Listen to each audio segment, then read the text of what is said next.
Hey, Corey with Creative Habitats, going over landscape designs ideas for Parkway Baptist Church.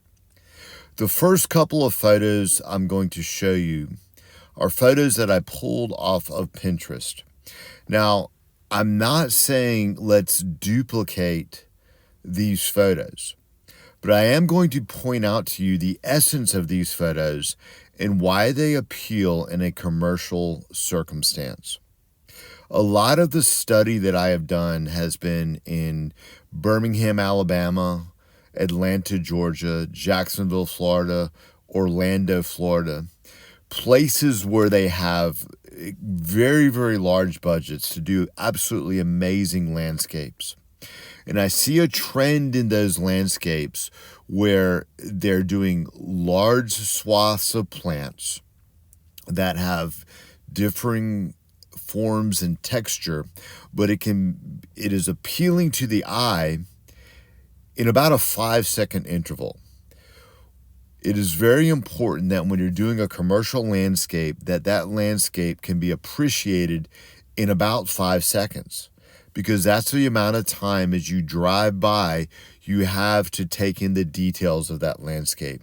If you do a little bit of a planting here and a little planting there, it just all becomes a blur. So you need large swaths of plants to have the curb appeal that you're trying to achieve.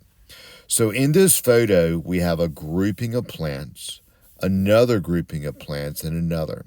Now, this is more, as you can see, this is not along a road, but more people walking by.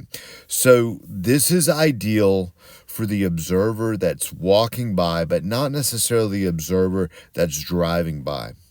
Here's another landscape that it's still more for walking, but there are large swaths of materials. There's not little like distinctive plants where in 100 square feet you have 20 different plants. That could not be appreciated.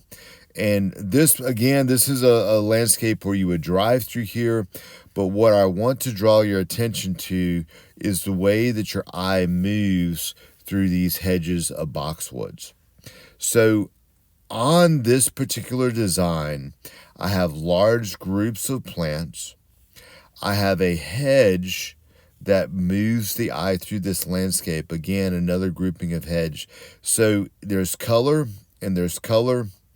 These are going to go dormant in the winter, but the other foundational plants like the loropetalum, the boxwoods, etc., those are foundational elements that will anchor your eye.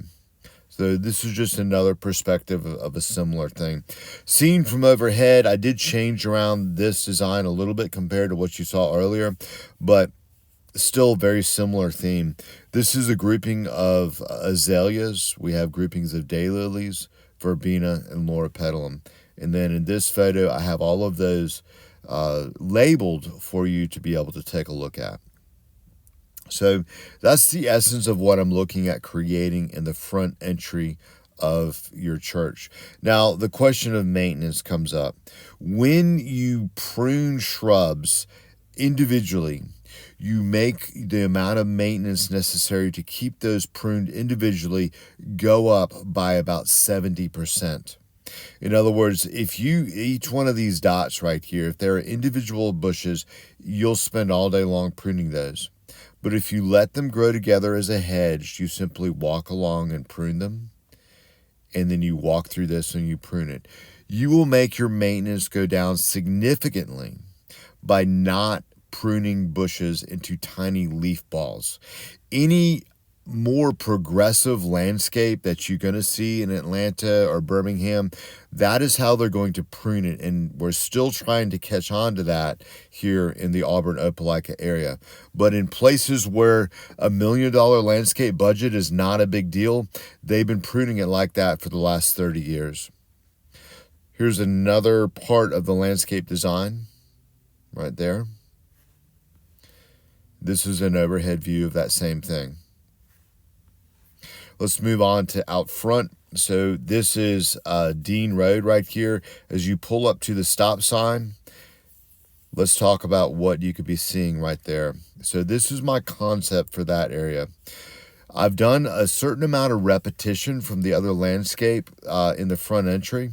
This is the same swath of daylilies or some sort of perennial. This is the same swath of loropetalum, like what you see here.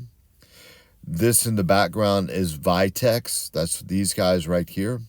And then these are D.D. Blanchard or some sort of pyramidal shrub.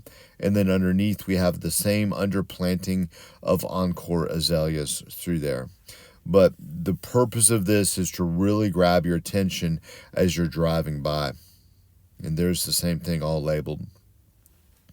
Other thing that I wanted to detail was, here we go, overhead view. Sorry about that.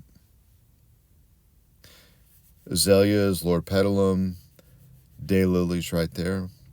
And there it is with the larger plants in place. So another very, very important part of keeping the front of your church looking at its best is irrigation. A lot of these spots that you see in here are simply because the grass that's there is not able to be healthy. And by putting irrigation in, it will have a tremendous impact on the overall health and curb appeal of your landscape. This is a layout of how your heads would be laid out. And you really have three sections. You have this section here. Let's move on to the next. Over here, and then lastly over here. We can divide these up. We can design the system also so that it could be progressively added as your budget allows. So one of the challenges I see is your water meters over here. It may be worthwhile to drop a water meter up here somewhere. So there's your meter box right there. So that is an overview of my suggestions on how to increase the curb appeal of your church. I'm always open to feedback on this. The plants that I've chosen, they also can always be changed around. Just ask me questions, and I'm here to work with you and make sure that the investment you're making in my business has the maximum amount of return. Thank you so much, Corey with Creative Habitats.